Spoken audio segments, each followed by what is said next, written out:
xog muhiim u ah ummadda iyo shacbiga islaamka ee Soomaaliyeed ayaan maanta waxaan rajeynayaa inaan usoo gudbiyo haddii Ilaahay ka raali noqdo insha Allah. Waxaa iga warramay nin saaxiibka iyo Soomaaliya joogay oo u shaqeyn jiray hay'ad ka mid ah hay'adaha Ingiriiska ee waddanka joogi jiray. Wuxuuna ii sheegay 6 magaalo ay Soomaalidu naxal ka saari doonto 2030. 2001 anoo qurbaha ka tagay ayaa waxaan la kulmay wiil aan asxaab ahayn oo jooga magaalo ka mid ah Soomaaliya. wiilka wuxuu iga sheekeeyay in hay'addu u shaqeyn jiray ay diyaarisay qorshe Soomaaliya iyo Soomaalida halis ku ah. Wuxuuna igu yiri saaxiibow si lama filaan ah baan maalin u helay buug ay hay'addu leedahay oo luqadda Ingiriiska ku qornaa. Wuxuuna igu yiri buugga waxyaabo fara badan baa ku qornaa, awoodna uma aanan lahayn inaan wada akhriyo ama aan sawir ka qaado, laakiin waxaan akhriyay intaan ka gaari karay. Markaana wuxuu igu yiri waxyaabihii aan la yaabay ee buugga ku qornaa waxaa ka mid ahaa 1. in dhalinyarada oo 75% laga yareeyo waddanka iyadoo loo isticmaalayo habka tahriibka, dumarkana oo dhalmada laga xiro. cudurrada faafaya, qabyaalada iyo dilka iyo kala goosgooska waddankana aada loogu waxweyn taageero waddanka Soomaaliya oo xitaa aan laga tegin kuwa qurbaha jooga. 2. in dhulka Soomaalidu degto laga dhigo meelaha ugu cudurka AIDS-ka badan guud ahaan qaaradda Afrika. qodobada ay qorteen ee buugga ku qornaa ee AIDS-ka ay u adeegsadaan waxaa ka mid ahaa 1. in la sameeyo isbitaallo ay leeyihiin hay-aduhu oo qaarkood gaar loo leeyahay oo dad Soomaaliya ay leeyihiin laakiin hay-addu kor ka maamulayso. halkaasna ay tahay fursad dahabi ah oo lagu gaari karo bulshada qaybaheeda kala duwan sida hooyada, dhallaanka, siyaasiga, shiikha, dhalinyarada, aqoon-yahanka iyo danyarta. taasna ay keenayso inuu cudurka dhaqso u fido iyadoo la isticmaalayo qalab caafimaad oo aan fayadhowrkiisa la hubin. 2. in maadaama nimanku Soomaalidu ay jaadka ku waaleeyihiin loo sameeyo dumar AIDS-ka qaba oo la qayra oo ay la tuntaan markay marqaamaan, taas oo keenaysa in ninku markuu gurigiisa aado uu ku rido cudurkii uu soo qaaday xaaskiisa iyo ilmihiisa urjiifka ah. 3. in la sameeyo ururo Soomaalidu ka wacyigeliya cudurka AIDS-ka laakiin aan awood u lahayn in ay xakameeyaan faafidda cudurkaas, taas oo keenaysa inay Soomaalidu isku haleeyaan ururadaas, sidaasna ay meesha uga baxdo in laga hortago faafidda cudurkaas AIDS-ka ah. 4.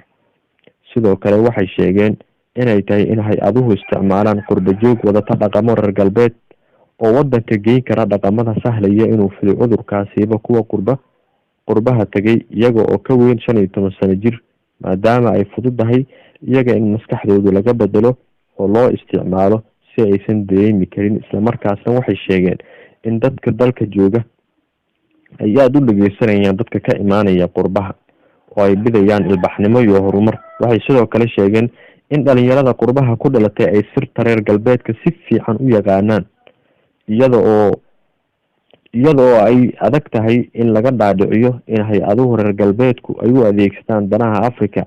horaa loo yiri caanahaaga dhamaacay baad yaqaana.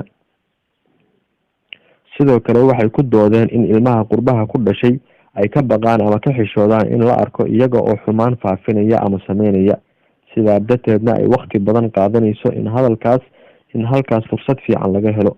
waxay sheegeen in qurba joogta loo adeegsan karo inay soo xerogeliyaan dhaqamada daroogada iyo fisqiga ku saabsan, waxayna gaar ahaan u xuseen qurba joogta ka timaada Yurub iyo Afrika. sidoo kale waxay sheegeen in xagga guurka laga soo galo Soomaalida maadaama aysan Soomaalidu isbaarin marka ay isguursanayaan, taas oo keeni karta in gabar ama wiil walba inuu qaado cudurka AIDS-ka inuu guursado qof kale oo aan qabin cudurkaas. taas waxay ku tilmaameen tan keliya oo lagu gaari karo, xitaa bay ku dhaheen garka iyo xijaabada dhaadheer ee ka fog sinada, daroogada iyo meelaha lagasugu yimaado ee bandhig faneedka lagu qabto, oo ay ula jeedaan dadka culimada ee wanaagsan iyo gabdhaha asturan ee muslimiinta ee xijaaban. 6. sidoo kale waxay sheegeen in meesha laga saaro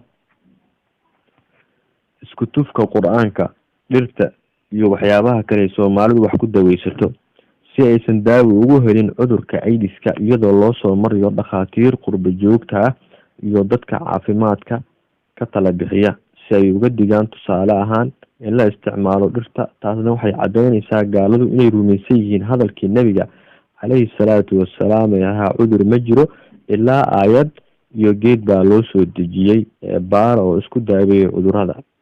7 in laga bilaabo fidinta cudurkan aidiska ah magaalooyin dadkoodu u nugul yihiin qaadashada dhaqamada ay reer galbeedku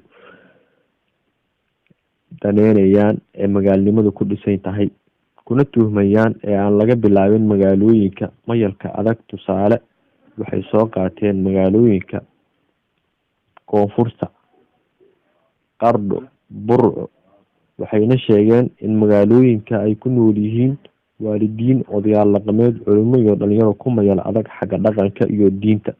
sidaa darteed waxay sheegeen in ay qaadanayso sanado badan in lagu faafiyo cudurkaas magaalooyinkaas, halka ay sheegeen in magaalooyinka Hargeysa, Garowe, Muqdisho, Jabuuti iyo xaafadaha Soomaalidu ku badan tahay isli ay aada ugu sahlan tahay in cudurkan lagu faafiyo marka loo eego sida dadkoodu ugu nugul yihiin qaadashada dhaqamada ilbaxnimada, sida in ragga iyo dumarka isqabin ay isla tuntaan. Tusaale ahaan waxay sheegeen in dhalinyaradu ku nool magaalooyinka ay ka mid yihiin Muqdisho iyo Garowe ay yihiin dad ku liita xagga dhaqanka Soomaalida Islaamka ah ee ku saleysan xishoodka iyo kala soocidda ragga iyo dumarka, isla markaasna aysan ka heybsanin dadka ka wacyigelinaya xumaanta una sheegaya khayrka.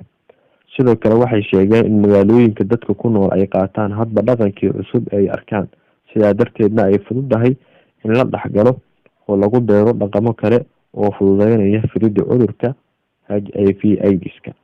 halka ay sheegeen in magaalooyinka Jigjiga, Jabuuti iyo Hargeysa ay ku nool yihiin dhalinyaro iyo dumar ka duwan kuwa Garowe iyo Muqdisho ku nool, laakiin fursad ka banaani ay tahay in loo soo maro ragga jaadka cuna iyada oo la maalgelinayo dumarka qaba cudurka HIV/AIDS-ka ee loo soo waariday wadamada dariska ah iyo shaqaalaha hay-adaha ee la nool cudurada HIV/AIDS-ka.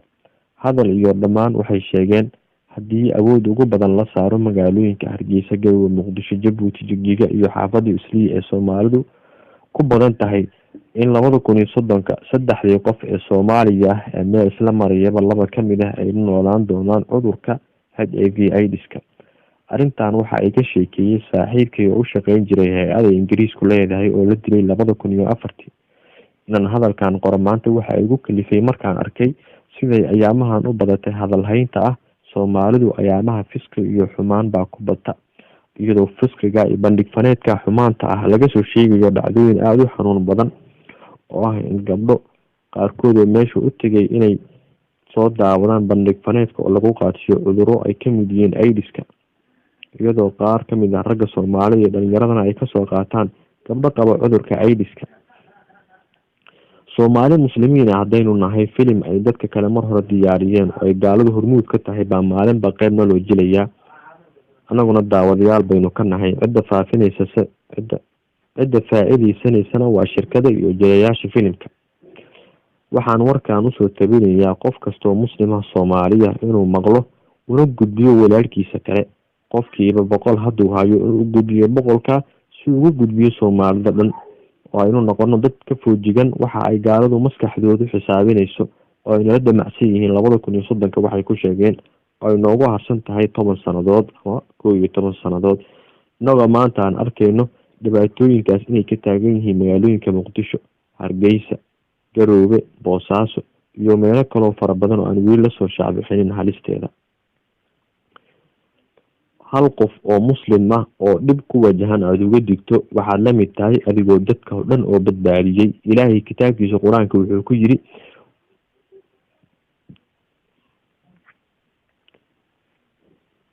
annahu man qatala nafsan bigayri nafsin aw fasaadin fi lardi fakaanama qatala annaasa jamiican.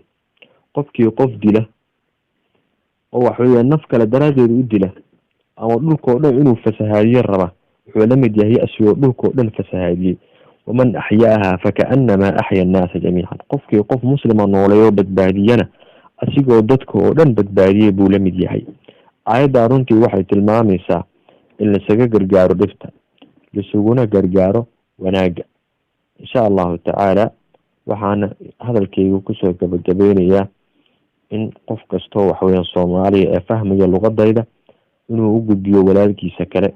laga yaabay inuu garanayo dad qaar oo waxaweyaan ay u qarsan yihiin, laakiin ay sahlayso in uu soo gudbiyo meelo ama waxa weeyaan goobo ayba tahay inayba degan yihiin warkaan ama qoraalkan aan aqrinayo jiritaankeeda. insha allahu tacaala waxaan ilaahay weydiisanayaa koox kasta oo muslim ah oo soomaaliya luqadeeda fahmaya walaalkii uga beernaxayo u gudbiyo inuu ilaahay dembigii ku dhaafo, waalidiintii ugu naxariisto, anigana ilaahay dunuubteeda ku cafiyo, waalidiinta iyadana ugu naxariisto. waxaa nagu kalifay arrintan markaan arkay baryaha muqdisho waxa kasoo cusboonaaday oo waxa weeyaan dhalinyarada ka shaqeysata bajaajleyda lagu dhufanayo cirbado waxa weeyaan ay sun halisa ku jiraan oo aidisa oo ay gabdho qaarkood isticmaalayeen iyo wiilal qaba cudurka aidiska oo la tumanayo gabdha xaflado soo aaday sida caruusyo qaar iyo meelo bandhig faneed oo fisqiga lagu tumanayo oo kale uga gudbiya, iyadoo u dambeysay dhacdo laga soo sheegayay bandhig faneedkii indhoweed ka dhacay magaalada muqdisho oo fanaanad kamid fanaanada soomaalidaha qaar ay ka sameysay lagu sheegeen 3 gabdhadood ay kala kulmeen dhacdo aada iyo aada u xanuun badan, mustaqbal darana meesha ay kala soo qaateen. sidaa daraadeed baan waxaan jecelahay inaan ana u gudbiyo walaalahayga oo ay noqdaan kuwa ka foojigan waxa meesha ka socda insha allah. jazaakum allahu khayran, wasalaamu calaykum waraxmatullahi wabarakaatu. faafin wacan iyo ku digtoonaasho nugul weyn biidni illaahi tacaala.